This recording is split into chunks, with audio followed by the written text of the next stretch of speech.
Welcome to Truth and Company Boxing Podcast for another segment of 20 random questions. I'm your host, John the Truth Dioria, and tonight's guest is all the way from England, former British Middleweight Champion from 1993 to 1998, and also fought for the Commonwealth, European, and World titles, professional boxer Neville Brown. Neville Brown, I'm sorry. How you doing? I'm good, champ. I'm good. Good, John. I appreciate you coming on. It's a pleasure, my friend, to be linked to Holyfield and these greats. And I hear you got some special guy today.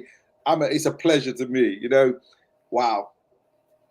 Well, I think you were pretty good yourself. I had to go, man. I had to go. So listen, just in case the fans don't know what you've been up to, or even if you're still involved in the sport of boxing. Now, based on your social media, I see videos that you're still in the gym. So talk to me about that a little bit. What's going on with you in boxing? Well, like a lot of us youngsters, boxing was my way through. I wasn't a bad child or nothing like that, but small town, back in the 70s, 60s, 70s, born 1966. My mother, my father, loving people in a hard time with the being black and being white. It was a hard time for mixed relationships. So boxing was a way out of some of this stress that was going on.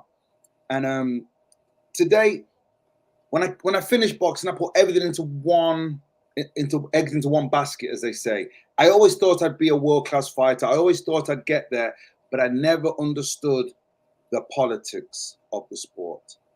And if you didn't put bums on seats, you just wasn't going nowhere. And I was considered a dangerous fighter.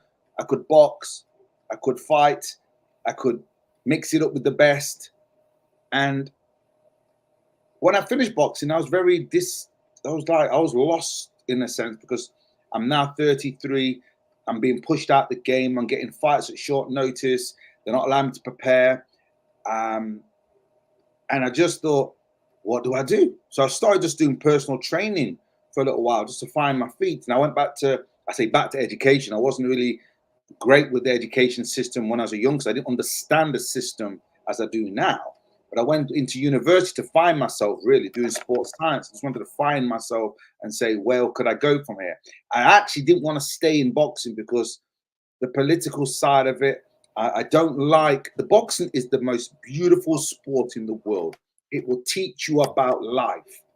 It will teach you how to hold your ground. I always say, teach a youngster, or I say anybody, teach them how to fight, and they won't get into fights because they know how to handle themselves. So through sport, and boxing being the vehicle. So after boxing, I kind of went to PT training, and somebody said to me once, why don't you teach boxing? Why are you teaching people how to lift weights? You already done something for years. So I sat back and thought about it and thought, wow, I've always said they've got this wrong. It's all about energy training, and there's no boxing science. There's no thought process into how I bring myself to the ring, and I want to hit you, but you're not going to let me hit me without knowing the science. And there's levels. There's levels of ability. And there's no grading system in boxing. You could be sparring the local Mike Tyson 1 minute. And in martial arts, you would see a black belt with a black belt. You'd see some skills. In martial arts, you'd see black belt with a white belt. You would see control. Even if the white belt was stronger than the black belt. But in amateur boxing and professional boxing, we don't seem to have a lot of that. I'm not saying it isn't there, but it's a lot of freestyle, getting on with it and getting hit. And we're not designed to be hit. So I just took into boxing, and over the years, I did something called NLP, neuro-linguistic programming, and I did Neville Brown's philosophy, which was training fighters to find their fighter within them. Everybody's got one in them. I get people coming to me with depressed issues, feeling low about themselves, and I say, right, let's have a look at you. And I looked at people, children especially. I said, wow, these children aren't being taught how to run. They're not being taught how to win. They're not being taught how to lose. There's no skill sets being brought into these lads. And they come into the world, and all nowadays is Xbox, whatever. So I bought a program of boxing that went out to everybody, and there was a system of levels. So these guys would learn to fight, learn to box, learn to produce actions, learn to win. And people loved it. And I thought, wow, it's taking off. And it was designed for fighters and still is. But I get a lot of kids coming to me, a lot of parents coming to me saying my children are struggling here, or grown-ups who haven't got the system right yet or finding themselves struggling in life. And I say, right, you're looking outside of yourself. Let's go inside to find a champion. And that's what I kind of did. I went back to an old amateur gym and I just trained people there. And now it's developed through to, I think I was smart to box, teaching people how to box and be smart in life, picking your battles. You know how it is? And it opens the door for everybody. So that's what I'm doing nowadays. I'm teaching people the art of boxing through lifestyle approach as a life coach. Okay. All right, let's get to these 20 random questions. You ready for this? I hope so. All right. So the first one, I don't want to know anything about the boxing yet. I just want fans to understand kind of where you came from and how you grew up. So question one, tell me about your background and your upbringing a little bit. Right. I'm mixed race. My dad's Jamaican and my mom's English, born white. Loving family. They were together till I was 10. It was a hard time. My parents, my Jamaican father, never sat me down and went, Neville, you're different. So I had to go into the world to find out why. And I couldn't understand why I didn't fit in. And this word outcast came into my life because we used to get called half caste. And I used to think I don't fit in with the blacks, I don't fit in with the whites. The educational side was struggling because my parents were struggling to put food on the table. They were being pulled apart by the divisions that were going on in the small town of Burton-on-Trent. And they were loving people, they were great people, but eventually the system broke them. And I always thought I broke them. My mother couldn't read, and my father couldn't read. So I didn't get that sit down on my knee and talk to me. So, and explain the book reading, you know, the Jack and Jill books and so on and so forth, and the fairy tales. I didn't get none of that sit down. My mom said I came out running. So I thought I was Spider-Man. I thought I was Captain America. I wanted to jump on walls, climb over fences. And very quickly, they could see that that's where my strength was in movement. And I then went into gymnastics, a little bit of gymnastics, but I went into athletics. I went into judo. And then I came into boxing. And I was kind of looking for something. And I had like a father figure around, because obviously my father moving away from us at an early age, it was just me and my mum. But my father was still around, and they were good people. But the system had broken them down in the department. I always thought I was to blame for that, because I could see the arguments going on. And it was like a game of tennis. I always say this to people. It's like a game of tennis. My mum would go, he's half caste. And my dad would go, he's black. My mum would go, he's half caste. And I thought, he's black. And as a youngster of 8 years of age, I'd be looking at my skin and going, I ain't black. What? This is black. I don't get it. And what's this half-caste word? And when I actually found out what this word meant, it was outcast. So I thought, that makes sense why I go into a class and I feel like I'm the odd one out in both my communities. So it was, as a child, I was struggling. I was quite shy. One of my early names was Noddy because people would say something to me and I'd go, yeah, and it would be like, but it became Noddy. He's gone now, but he used to be called Noddy as a kid because I never spoke. And when I took up boxing and sports, I had a natural gift there, and I seemed to win a lot. And I was at national level with athletics in Great Britain, and I was national level in boxing, and I was national level in, well, not national, but I was doing really well in judo. Okay, then, now wait a minute. That's my second question then. So question two, how did you get involved in the sport of boxing? Well, if you can imagine my lifestyle, I was getting into little fisticules. I thought I was in the right. My dad said, if anybody puts their hands on you, deal with them, but don't go looking for trouble. And I remember the teacher, Mr. Gregson from Belvedere School, Infant School. I got took into the office and it was like, okay, Neville, we seem to have a problem here. It's the third time this week alone you're in here for fighting. And I was like, okay. He goes, clearly you're the problem. And he was 6'6", and he was looking down at me and he was going, clearly you're the problem. And I went like, am I right? And I didn't want to nod, but I went, an intimidating force. He then gave me a letter to take to my parents and kind of said, if you don't take this letter to your parents and you don't bring it back, I will come there personally and come talk to your parents.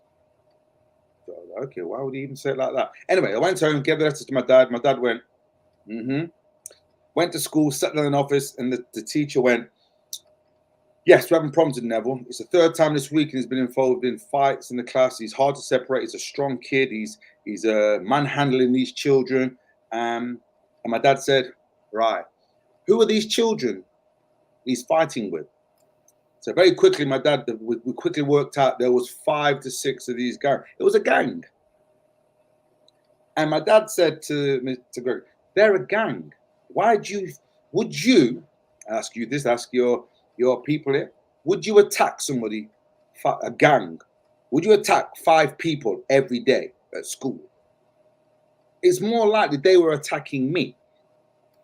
And I was just reacting. For example, would be this to a child. I've just left my table looking for a crayon to go in, a red crayon. Remember to this day, a red crayon. And I was doing T-Rex. And he had blood in his mouth. And I couldn't find the red crayon with the table. So I went across the table to come back. When I come back, all my dinosaurs had been scrumped up. And this dude across from my table was laughing. So I clearly knew it's them guys again bothering me. So I went after him.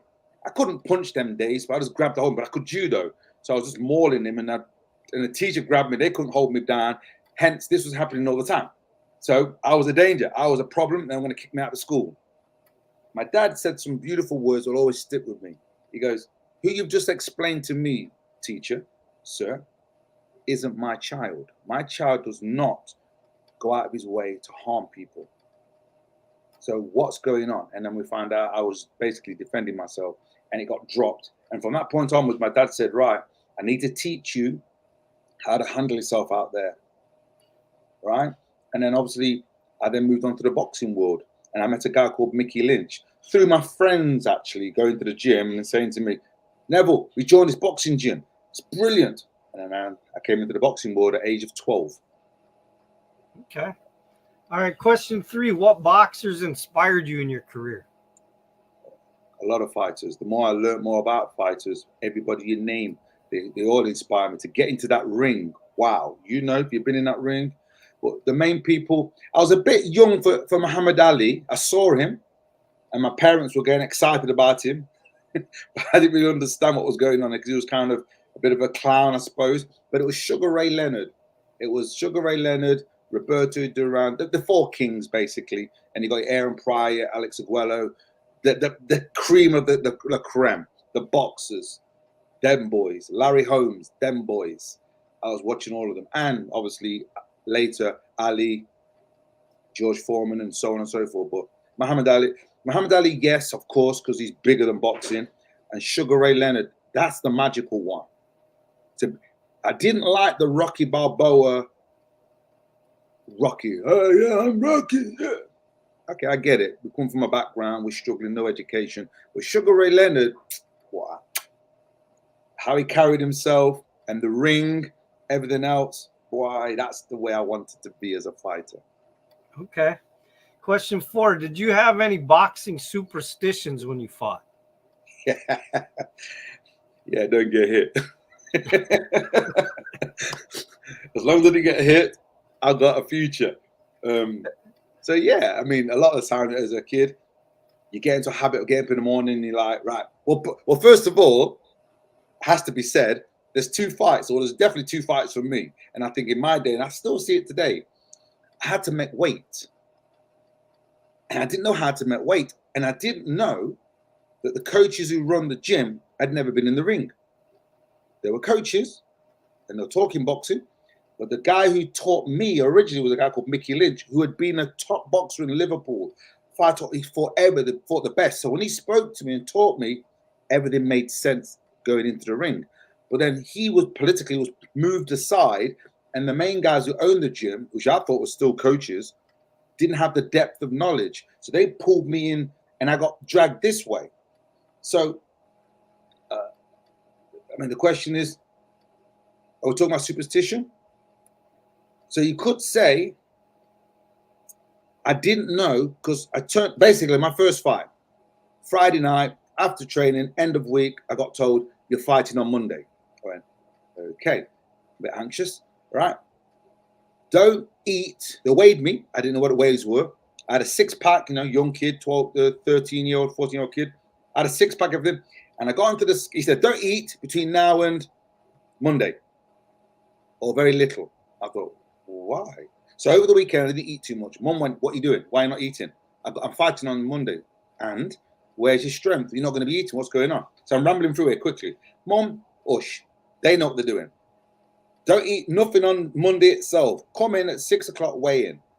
And these coaches stood over me and they went, nah, I hope my language ain't too bad here, but they went, you fat B.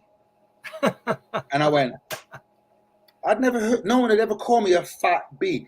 And so my mind thought, did he say fat B? Or did he say black? Yeah.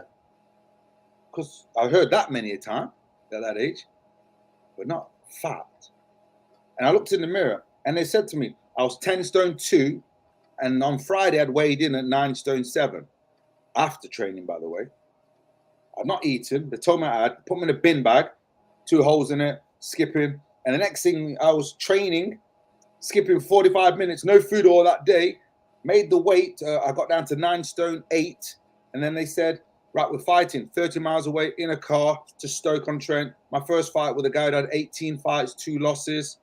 And nobody wanted to fight him. And I was shoved in there. And then I realized later why I was shoved in there with him. A lot of money was made on me. And I was like, whoa. So when I say superstition, I got scared to eat anything, even look at food coming in. Because that was my first, I thought all boxers did this then. The starvation. So every time you just go into the starvation mode, it didn't feel right. So I felt superstitious in the sense that if I didn't starve myself, I hadn't done it right. Wow. And it's a bad habit. And a dehydration, I'm talking losing 10 pounds to a stone the week of the fight.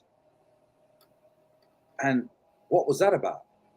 And I like to think the knowledge has changed. This is what I teach. So guys understand, stop overtraining, stop taking bangs for no reason, and bring your mind to the game. Smart to box, bring your mind to the game. Okay, question 5. If you could have dinner with any 4 people in the world, dead or alive, celebrities, people from history, what 4 people would be at your table? Isaac Newton. I want to talk about this apple. The greats. I met Muhammad Ali, but I'd love to have met Ali in his day. Joe Frazier. Sugar Ray Leonard. That's quite a table. 3 boxers and Isaac Newton. Well, do you know what? This is the thing about it. Boxers are intelligent. We're sharp. We're playing a game of chess, but with the anatomy and at speed. And some of these guys are deadly. So I want to have the brains to go in there, and I want to know how to hold myself in there. I want the psychology in there. And, anybody who knows psychology, bring them in, and can it help me? Can it advance me? Because I need to know. Probably missed out a businessman there, but then Sugar Ray Leonard, they must have all these business people around them. So, yeah. All right. Question 6. What's the craziest or the funniest story that ever happened between you and a boxing fan?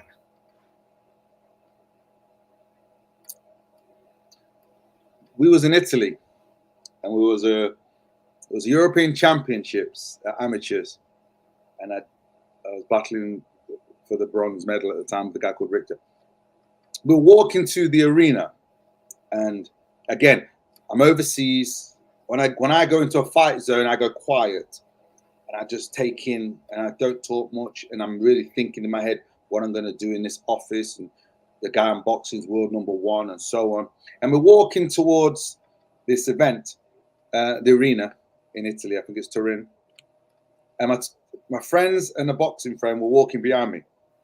And I heard them talking about it was a dog. And my mate goes, no, it wasn't a dog. It was a picture of a dog. And then the fan says, Nev, I'm telling this guy, we just saw a dog in the road. And my mate said, no, it's a picture of a dog. And it was just going back and forth, and it was taking me out of my mindset. So I went back and I said to this fan, I'm trying to focus on the fight here, because I know. But we need to get this sorted out. It was a dog. And the guy, my mate goes, no, it was a poster of a dog. So we went back to this road, and there was a picture of there was a dog that had been run over so many times. It looked like a poster. And it was like this, with its arms out, legs out, and it did literally look like a poster, but it'd been hit by so many cars and then run over. This is back in 87, by the way. And we're crying, and we're going to the boxing ring, and this fan keeps saying to me, it was a dog. It was a picture of a dog. It was a dog. It was a poster of a dog that's been flattened. It goes, no, it was a real dog. And all they're going to the fight, they kept saying to me, it was a dog. I thought it was a dog. No, I agree. It was a poster of a dog. No, I agree. It was a real dog flattened out. And I'm going into the ring, and I can't stop laughing because it really was a dog. And I couldn't believe it looked like a poster, but it was a real dog. And the guy kept saying to me, I'm trying to get my head around this fight. This guy who's going to try and knock my head off. Stop with the dog. So right before I go into the ring, he winks at me and he goes, it was a real dog. And my mate went, it's a poster of a dog. And I was crying going into this bronze championship fight. Just crazy. Just a fan coming up to me, not understanding that I need to get my mindset on the fight. I probably haven't sounded the way I'm trying to ramble at the moment. I should have said it how it was, but we had to be there to see it. I hope you won. No, it was a very, I won the bronze medal. I gave the guy 2 standing counts. Are you ready for this? And I got the count. What? Yeah. East German. I knocked him down in the second round. Top guy, great fighter, 24-foot ring, hard to catch, East German back in the day. And I finally caught up with him. Bang, put him over, ran to neutral corner, and they went, referee followed me to the corner, went 1, 2, 3. I got the count. So I've lost that round back in them days. Third round, did the same again. I caught him in the corner, jumped all over him. Referee said, stop boxing. I stepped back. I looked at him. Richter was on one knee. And then I got another count. And so then nobody ever corrected that? Nobody realized nobody that overrode it. Not even my England coaches. They just said, that's the way it is. That's the decision. You can't change it. I goes, wow. Even Richter came in and said to me, Brown, winner. And if I'd have got that medal there, the gold medal, I'd have probably gone pro then. And I used that medal to sell myself into the professional ranks. That was the idea I was all dreaming of. Okay, question 7. Who was your favorite opponent that you fought in your career? Favorite? Talking the aftermath, yeah. All I wanted to do, I was on a mission to get rid of them. That's all I wanted to do while I was going in there. One, I had big respect for fighters. So, I don't know. Steve Collins. I'm a light middleweight fighter. That's 11 stone. I couldn't get fights over here. I got thrown in with the Terminator, Frank Grant, for the British middleweight title. We had just beaten 2 fights earlier, Errol Bomber Graham.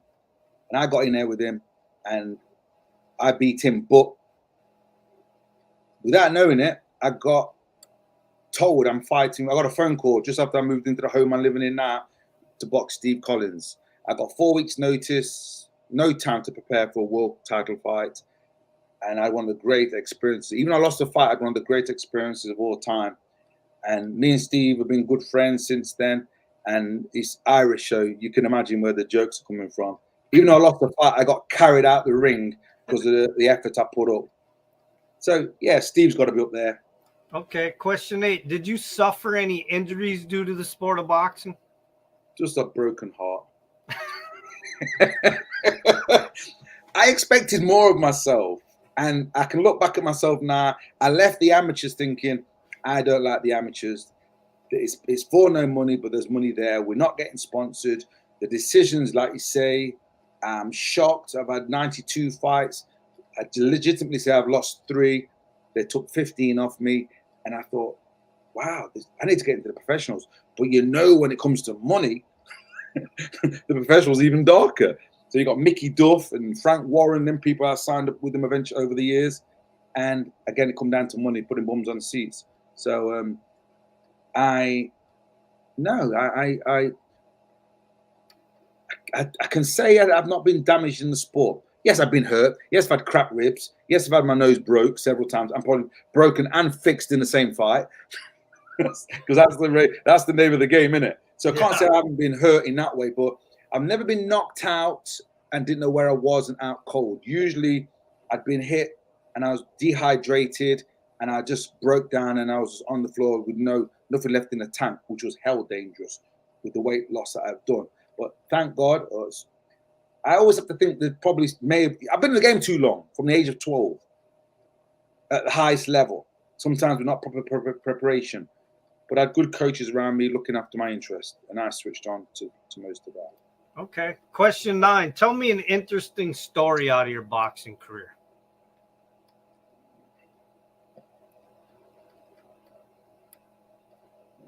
Some of them are probably a bit too rude, but no, that's fine. They're the things that stick in my head. But I mean, interesting. I don't know. I suppose going to an event once to watch the fight as an amateur. So I went in to support the guys. Got there. Coach saw me. Said, Neville, I'm glad you're here. I go, okay. Have you got your kit? I says, no, why? He goes, right, jump in on the scales. You're fighting tonight. Who am I fighting? You're fighting such and such. And I was like, but, and this is a lot of boxers might have had this done to them. So I've gone to the event to watch it, and 2 minutes later, my missus is looking at me and going, "Why are you in your training gear? Whose is the training gear you're in? It doesn't even fit you." And I was boxing in the show, and I was in the ring itself boxing somebody who was a stone heavier than me, and he'd had like 60 fights, and it was only my 5th or 6th fight. Yeah, it was comical. My dad had a bigger fight with my dad afterwards. Did you win? My dad, nah, you can't beat a Jamaican. No, I meant the kid in the ring. Oh yeah. I won 2nd round knockout. Yeah. All right, question 10. Who is the hardest puncher you've ever faced in the ring in a fight or sparring? Do you know what? I've been in the ring with heavyweights because I was considered heavy-handed, even though I wasn't a nasty sparring partner. The world-class fighters could have sparred with me. I could mimic fighters. I could mimic styles. And there's a reason why we're sparring. You've got this Sugar Ray Leonard guy sparring. I could mimic that. You've got a bit of a Tommy Ernst style. A guy hits. You've got the Marvin Hagler. They were my chief training in my head. I'd be working a bag and it'd be Marvin Hagler or Sugar Ray or Tommy Ernst. It was never a red bag. It was one of these boys. So I was mentally stimulated to perform a goal. It's going to sound maybe daft, but it was my 8th fight. 8th or 9th fight. I'd won a schoolboy championship in 4 fights, and now I'd gone into a new championship, a boxing guy called Paul Harding from Liverpool. And now, would I say he was the strongest? At that point, hell yeah. Because I still hadn't learned how to roll punches and slip. I was more on an instinct getting in there. And I was able to beat fighters who had 80, 60, 90 odd amateur fights. And I was beating them. But I didn't know how to go backwards. I didn't know how to box off the back leg. So I'd only go forward. And I was fast, fit, strong. And this guy had 57 fights or something, 67 fights, knocked out 49 of them, was a known banger. And no one told me. And I went in there and I did my normal stuff. And he had education on me. He had systems. When I went that way, he blocked me up. I went this way, he did this. And he hit me with a shot. And to this day, I still feel it. So yeah, there might be some damage there. It hit me so hard. And I went down for the first time in my boxing career. And I got up and I didn't know how to go backwards. So I had to go forward regardless. And I just went at him. And then it was the hardest fight. It was only like 6 minutes. And I stopped him in the 3rd part of the fight. And it always stuck in my head. My head felt like it was only 6 minutes. And I looked like I'd been in the ring for 2 hours. I'm Marco Pizzi. My eyes were closed over. My eyebrows are swollen. Some blonde lady was saying to me, "That was the best fight I've ever seen." And my head went, "And you're never going to see him in another fight like that." Because I knew that wasn't what was supposed to be happening. I couldn't even see people. I was concussed, everything. And I was the winner. Oh my God. So I was thinking, this is too hard. So then I went on to Sugar Ray Leonard and I watched him box the Duran, the second fight, the no mass. Oh, hang on, you can box and you can jab, stick, and move. So I became both. I became versatile. If you wanted to fight, I boxed you. If you wanted to box, I fought you. And I then obviously brought them together and it helped. But fight-wise, hurt. I can only say I've been hurt, and a lot of boxers will relate to this. When I was so dehydrated in fights, your punch resistance is gone from round one. If you're losing a stone 2 days before the fight, you're in sauna, skipping and so on and so forth, and you've not eaten, that hurts because it's like having a flu, a really bad flu, and every time you walk, your head hurts. You can't go down and pick things up because your head feels like it's going to drop out. The pain was crazy, and even a jab would hurt there. If you got a headache and someone hits you in the head, and they're good fighters, those kind of pains would happen from time to time because of the weight drain. So that was a pain. Okay. Question 11. Have you ever had to save someone's life? Yeah, a couple of people talking wise. I had a fighter who beat me. Not sure I should mention his name because it might upset a few people. I lost my title. I lost my chance to go to the Olympics because of this. I got injured in the fight. I got cut for the first time ever. I didn't know how to handle it, so I couldn't train. And I was rushed into the fight and lost weight. And this young chap beat me and therefore should have gone on for the Olympics, but he didn't. Political again, yeah? He rang me one evening and we started talking on Messenger. He's telling me he's on the streets. So I'm talking with him and saying, wow. And he's apologizing because he said it was a lucky shot he got me with. And I went, no, it wasn't a lucky shot. You meant to throw it. It landed. I got caught. I was supposed to win. You got it. Boom. End of story. Do not think that way. And then, why are you on the street? He goes, yeah, I fell out with my family. I'm struggling. I've got thoughts in my head. So I wasn't sure if I should continue talking, but I go, you sure you want to talk with me? He goes, yeah, I've always wanted to talk to you, but because of that loss and you losing the Olympic place, you're losing your place for the Olympics. I don't think you ever wanted to talk to me. I goes, hey, we're young fighters learning our trade. Yes, it hurt. I lost the Olympic position for that, but that's just the way it was. And I was talking to him about him, why he's on the street, and his family, and they were a beautiful family. And I didn't really know enough of his family to know, because I was just talking and goes, your kids need you more than anything, more than you need right now. You're thinking about self, but in the wrong way. You inspire your children, you inspire people, what you've done. I've seen your professional fights. You've gone in there, you had limited experience, but you were strong, you wanted it. That's the design we want. And in the talk we had, he then told me again, that was the night he was going to do himself. And I don't know how you can handle that. I just did what I thought I could do in that scenario. And it was like I kind of, it was like me. We're struggling. Fighters struggle. And the fight is the way for us out. But we're fighting instead of working out ways to look at the world differently. Stop fighting. Find a way through. And he was struggling. And he rang me back the next day and said, thank you. I'm good. I'm back with my wife. We're talking. I'm going out with my children. And in 3 or 4 weeks, we kept talking to each other. And I thought I'd done it. And then 2 years later, I heard the bad news. He'd gone ahead with it. So, well, I mean, you gave him 2 more years, though. You gave him 2 more years. Possibly. But yeah, like he said he was going to finish himself that night. And I just couldn't understand. He's on the streets, and Britain's not the warmest of places. Yeah. A couple of weeks later, he was telling me he got the flat. I thought we'd got through, but it's an ongoing thing, isn't it? Yeah. Question 12. What's something that you're very passionate about besides boxing? People.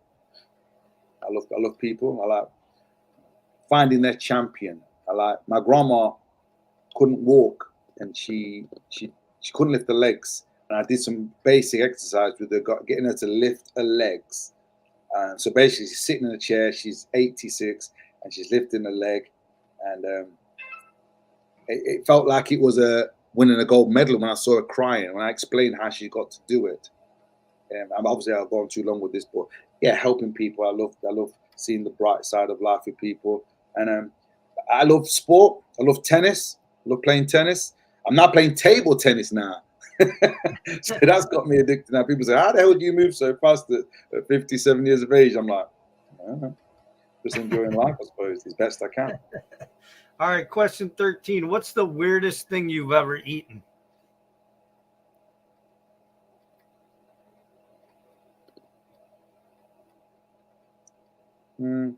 Octopus. Squid or octopus. It's like I was eating rubber. I was like, what is this? I couldn't handle it. I had to spit it out. I was young though, but I had to spit it out thinking. Yeah. All right, question 14. Do you collect anything? No, not really. No. I ain't got time. Okay. That's true. Question 15. If you wrote a book on your life in boxing, what would the title be? The Champion Within. Or The Forgotten Man. Because as an athlete, you're top of the world in your sport, and you come to retirement, and then you become forgotten. And you have this love-hate relationship with boxing, because it's like I always say to people say, do you miss boxing? And I go, well, I train every day. I still train most days. I still work with people. I still move around with people. But it's like an old flame. It's like you're still in love with her. And when you see her married or moved on, you're looking on them, and there's a pull for you. I let one go there. I shouldn't have let her go. And it's that kind of feeling. So when I hear the bell chime, bing, bing, I'm already in the ring, wanting to take apart this fighter. Even last night, I was saying, this is what I would have done. This is what I would have done if I had the right training. My mind's there for like 35 minutes. Then I come back to reality. Okay. Question 16. Can you describe yourself in 3 words?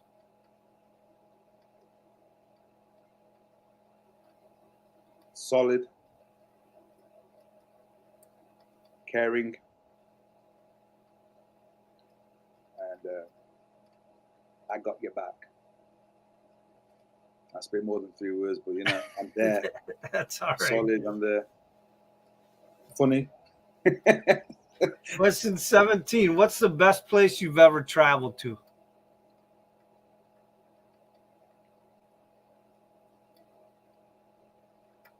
Well, the boxing, I've traveled the world with boxing, but I was always in a boxing frame of mind, if that makes sense. So I wasn't really relaxed because I was going to a country to fight. So you can't totally relax. But holiday-wise, Barbados has to be up there. The beautiful white sands, crazy Barbados. And Canada. I went to Canada, Ottawa, in '88 in the Boxing Nation. Met Lennox Lewis there and a few of them. And I was like, I could stay here. I did like that, Ottawa. I did like that. All right, question 18. What advice do you give a kid that wants to become a boxer? Well, advice is stand on the right road, stay disciplined, listen, take everybody's advice, dismantle it and decide what you want to use from it, but always put it aside and don't just throw it away like you don't need it. Because you might not need it now, but in maybe 2 years' time or 10 years' time, that information now might be of use. Okay. Question 19. If you didn't become a boxer, what profession do you think you would have been in? Well, I broke my back as a kid. Sounds worse than it was, but yeah. I broke the L3, L4. This broke in a sledging accident. And so I wanted to play tennis. So it was a money game though. My mum wouldn't pay £200 for membership and £25 per time back in the 70s. And so boxing was £1 a week. That's what stuck. But athletics, I became British #2 in athletics. So I would have gone that way. I think the decision came that my coach said, you've got to choose one of these sports. I actually thought I'd be at the Olympics for athletics and boxing, but I was dreaming. Not going to happen with the politics and whatever. So I ended up, boxing was the money. So I followed the money. So I thought, by the way. It's an illusion, but I didn't know at the time. All right, question 20, your last question. What is a pet peeve that you have? What is a what? A pet peeve that you have? Pet? Something, yeah, we call it a pet peeve, something that really annoys you. All right. Liars. I don't like liars. I don't care what shape, size, creed, or color you come in. I don't like if you're lying. I don't like politics. Tell me the truth. Tell me you don't like me. I can live with that. Don't go behind me and act like you're okay with me, but you're not. I'd rather you say to me, don't like you, man. And I'm like, respect to that, man. I'll keep out your way. But you know what? Yeah, liars. It's got to be. All right. Well, listen, I appreciate you taking time to come on and do the 20 random questions. I loved a lot of your answers and the stories. I hope you had fun. And if there's anything you want to promote or say to your fans, go ahead. Guys out there, we're in a world right now where we're fighting. I want you to think about this. Fight means out of control, fight or flight. Nah, man. Take yourself back. Think about self without being selfish. Think about others and your actions that you do to others. And be the best form of who you can be. And I know you'll love yourself. And that's number one. All right. Hold on. And with that, the truth has spoken.